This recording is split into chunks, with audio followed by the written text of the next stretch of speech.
Good morning everyone. फिर से स्वागत है आपका एक और नई वीडियो में। जी हाँ साथियों, वह कर्मचारियों को लगा झटका, 10,000 रुपये सैलरी हुई कम। और जो अधिकारी हैं वो खुद ही सरकार बन चुके हैं भाई, कि अपने लेवल पर अपने लेटर खुद निकाले हैं और खुद ही सरकार का काम राम देखने लग गए हैं। वह चीफ सेक्रेटरी साहब के जो भी लेटर आएंगे उनकी धज्जियाँ और उनके मजाक बनाने शुरू कर दिए हैं डिपार्टमेंट वाले ने। तो आप साथियों ने दिखाई दिया मैं सारी इन्फॉर्मेशन पर किस प्रकार से जो है साथियों की 10,000 रुपये सैलरी कम कर दी है और चीफ सेक्रेटरी साहब के लेटरों की जो है किस प्रकार से धज्जियाँ उड़ाई जा रही हैं। तो ये देख लीजिए साथियों, भाई मामला है बिजली विभाग का। यहाँ पे कुछ दिन पहले हमने जो आप साथियों को एक वीडियो के माध्यम से जानकारी दी थी, जिसके अंदर जो है अधिकारी बता रहे थे भाई ये जो कर्मचारी हैं ये अपना मजाक बना रहे हैं और ये अपने लेवल पर जो है अपनी आप बीती बना रहे हैं। हमने जो है ऐसा कुछ भी नहीं किया है। और उसके विपरीत ये देख लीजिए, एक्शन ने जो है 6 दिन पहले कहा था कर्मी जो है कहानी बना रहे हैं और अब बोले कि आदेश आया है। यानी कि अभी जो है आदेश भी जारी कर दिया और पहले जो है कर्मचारियों के ऊपर कहानी बनाने का आरोप लगा रहे थे। और यानी कि इन्होंने कहा भाई कि एचकर्म में भर्ती 91 बिजली कर्मियों को झटका, नौकरी से हटाने का पत्र जारी कराया है। यानी कि इन साथियों को सिर्फ नौकरी से नहीं हटाया, इनको जो ठेकेदारी प्रथा है जिससे हरियाणा सरकार और हरियाणा के मुख्यमंत्री साहब बार बार बोल चुके हैं और कह चुके हैं, बट ठेकेदारी प्रथा से जो है कर्मचारी परेशान हो रहे थे। इसलिए हमने जो हरियाणा कौशल रोजगार निगम का गठन किया है, जिससे हम जो है उन ठेकेदारी प्रथा से हो रहे शोषण से कर्मचारियों को बचा सका। लेकिन डिपार्टमेंट के पता नहीं क्या मिली भगत है डिपार्टमेंट के कर्मचारियों की, इन्होंने वापस से ठेकेदारी प्रथा लेनी शुरू कर दी है। और कर्मचारियों के साथ में बस जो ये कर्मचारी 23,000 रुपये वेतन के साथ में लग रहे थे, अब इनको दोबारा से ठेकेदारी प्रथा पर लगाना शुरू कर दिया है। यानी कि जो ठेका दे दिया इनकी मिली भगत के कारण, और उस ठेके के अंदर अब इन कर्मचारियों को वापस भेजा है। 12,000 रुपये सैलरी मिलेगी इस ठेकेदारी प्रथा में, जबकि पहले साथियों को 23,000 रुपये सैलरी मिली थी। तो अब ये कर्मी नहीं माने। वह कर्मी किस प्रकार से मानेंगे जब हरियाणा सरकार सहूलियत दे रही है और हरियाणा सरकार के सारे डिपार्टमेंट हैं, तो इन अधिकारियों की क्या मजाल है। और ये अधिकारी अपने लेवल पर वही चीफ सेक्रेटरी साहब के लेटरों की जो है धज्जियाँ उड़ाते नजर आ रहे हैं और यहाँ पे दोबारा से ठेकेदारी प्रथा शुरू कर दी है। तो इस प्रकार से भाई देख लीजिए, हरियाणा सरकार को ऐसे कर्मचारियों को तुरंत बर्खास्त करना चाहिए जो चीफ सेक्रेटरी साहब के जो लेटरों की धज्जियाँ उड़ा रहे हैं, बनाना चाहिए, तब जाके कर्मचारियों को जो है सुध मिल सकती है भाई। तो इस प्रकार से वह जो ये कर्मचारी हैं इनको कहा गया है, ये लगभग 91 कर्मचारी हैं जो हटाने के आदेश दिए हैं। ठेकेदारों की मनमानी से निजात दिलाने के लिए गठित हरियाणा कौशल रोजगार निगम देने का दावा खोखला साबित हुआ। कई वर्षों के बाद, यानी कि वह कई वर्षाते साथी लग रहे हैं, ऐसा नहीं है कोई अब की बारी लगे हों। हरियाणा सरकार ने जब हरियाणा कौशल निगम बनाया उसके बावजूद इन साथियों को पोर्ट करने का काम कराया गया था। यानी कि 31/3/2022 से पहले साथी डिपार्टमेंटों के अंदर लगे हुए थे, तब इनका डाटा एचकर्म में गया। अब एचकर्म से हटा के इनको ठेकेदारी प्रथा में डालना शुरू कर दिया है। इस प्रकार से इन्होंने अब ठेकेदार का टेंडर होते ही मिशन के कर्मचारियों को फिर से ठेकेदारी के पास काम करने के लिए मजबूर कर दिया है, क्योंकि मिशन के तहत काम करने वाले इन कर्मचारियों को हटा दिया गया है। ऐसा केवल इसलिए किया गया है ताकि ठेकेदारों के वर्करों का प्रबंध करना आसान हो सके।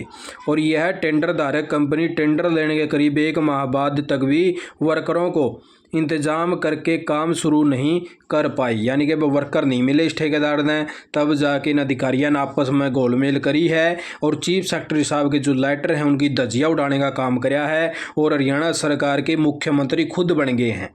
भाई हम जो है हमें डिपार्टमेंट को चलावांगे, हमारा हरियाणा है और हमें इसको चलाने वाले हाँ ना, हमें कोई चीफ सेक्रेटरी साहब ने मानते ना कोई हरियाणा सरकार के मुख्यमंत्री साहब ने मानते। भाई इनका जो है काम धंधा हो गया है ठेकेदारी प्रथा। जब हरियाणा सरकार खुद कह रही है, मुख्यमंत्री साहब के लेटर जारी हो चुके हैं, वह ठेकेदारी प्रथा को बंद करने के लिए हमने हरियाणा कौशल निगम बनाया है और ये कर्मचारी ठेकेदारी प्रथा को बढ़ावा दे रहे हैं। बस दोबारा से ठेकेदारी प्रथा लेके आवांगे, क्योंकि हमारा काम नहीं चलता। जो हरियाणा सरकार सैलरी देवा उससे काम नहीं चलता, हमने जो है और भी पैसा चाहिए, इसीलिए इन्होंने ये जो है कार्रवाई करी है। नहीं तो इनकी क्या हिम्मत इस प्रकार से जो है ये रूल रेगुलेशन को बदल सकें। या तो फिर इन साथ या फिर जो ठेकेदारी प्रथा है उसको फिर लगाना फिर क्या ज़रूरी, जब चीफ सेक्रेटरी साहब ने लेटर जारी रखे तो ठेकेदारी इन्होंने प्रथा किस प्रकार से चलाई। तो इस प्रकार से जो मामला बहुत बड़ा सामने आया है, तो इस प्रकार से इन कर्मचारियों को जो है हटाने का दबाव बना दिया है, ताकि ये कर्मचारी जो हट सकें और उसके बाद में फिर ये जो है दोबारा से ठेकेदारी प्रथा के तहत आ जाएँ। और 10 से 12,000 रुपये सैलरी कम हो गई है और 18 से 23,000 रुपये तनख्वाह जो है हरियाणा कौशल रोजगार निगम में हो चुकी थी, क्योंकि हरियाणा कौशल रोजगार निगम में निगम वेजेस रेट बना रखे हरियाणा सरकार ने। और हरियाणा सरकार ने इसीलिए इसका गठन कराया था कि ठेकेदार जो है बहुत ज़्यादा शोषण करे हैं, और ये 10-12,000 में भी अपना कमीशन लेंगे वो अलग से, ना कोई EPF मिलेगा टाइम पर, ना कोई ESI मिलेगा। और ये जो अधिकारी हैं ये यही चाहते हैं व कर्मचारियों का जो है शोषण होता रहे और कर्मचारी से बाहर ना निकलें, क्योंकि इनने तो खुद को तो गवर्नमेंट नौकरी मिल गई, ये दूसरे कर्मचारियों को जो नौकरी मिली है उससे खुश नहीं है और अपना घर भरना चाहते हैं। तो इस प्रकार के अधिकारियों के ऊपर जो है सख्त कार्रवाई हरियाणा सरकार करे और ये जो मामला है इसकी जो है पूरी तहकीकात करके इसकी छानबीन करने का काम करे। वह मामला क्या है और किस प्रकार से जो है ये खबर जो है साथियों के सामने आ चुकी है, वह दोबारा से ठेकेदारी प्रथा देनी शुरू करी है। तो आप साथियों में बस यही दिखाना चाहते थे वह किस प्रकार से जो ये कर्मचारी हैं वह अपनी जो है मनमर्जी चला रहे हैं और हरियाणा सरकार के लेटरों की जो है धज्जियाँ उड़ा रहे हैं। तो इस प्रकार से वह जो एक्शन है इसने भी कुछ बातें कही आपने दिखाई दिया। इनने कहा वह पहले कंपनी का टेंडर पूरा होने पर उस कंपनी में काम करने वाले कर्मचारियों को कौशल रोजगार निगम की मिशन के तहत रखा था।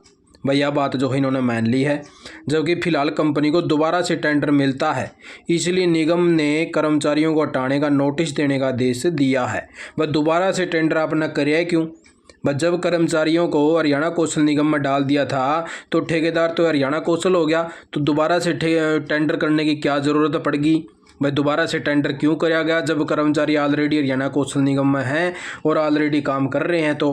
तो इस प्रकार से वे सब कुछ जो मामला है गड़बड़ में आवा है। तो इस प्रकार से जो हरियाणा सरकार को इनको ऊपर तुरंत एक्शन लेंगे, इनको ऊपर कार्रवाई करने का काम करना चाहिए, जिससे आगे और भी बहुत सारे ऐसे कर्मचारी होंगे जिसकी जो है वह न्यूज़ जो है आगे नहीं पहुंची होगी और उन कर्मचारियों के साथ में इस प्रकार का शोषण हो रहा होगा। तो इस प्रकार से आप साथ में जो है यही ताज़ा जानकारी लेके आए थे। भाई इस प्रकार से जो है कर्मचारियों की अनदेखी की जा रही है और जो ये अधिकारी हैं ये अपनी जो है वह सरकार खुद बना रहे हैं। तो इस प्रकार के मामले जो है कई सामने आए हैं। पीछे से जो है एक और मामला बस सर्विस बॉयलॉज का भी आया था, वह जो है अपने निगम के हिसाब से जो है कर्मचारियों के रूल रेगुलेशन बनाए जाए हैं। तो इस प्रकार से हरियाणा सरकार के जितने भी लेटर हैं जो चीफ सेक्रेटरी साहब जारी करे हैं, हरियाणा में ठेकेदारी प्रथा को बंद करना है, तो उसको जो है ये बढ़ावा दे रहे हैं। आप साथ इन वीडियो देखने का बहुत बहुत धन्यवाद। जय हिंद, जय भारत, जय हरियाणा।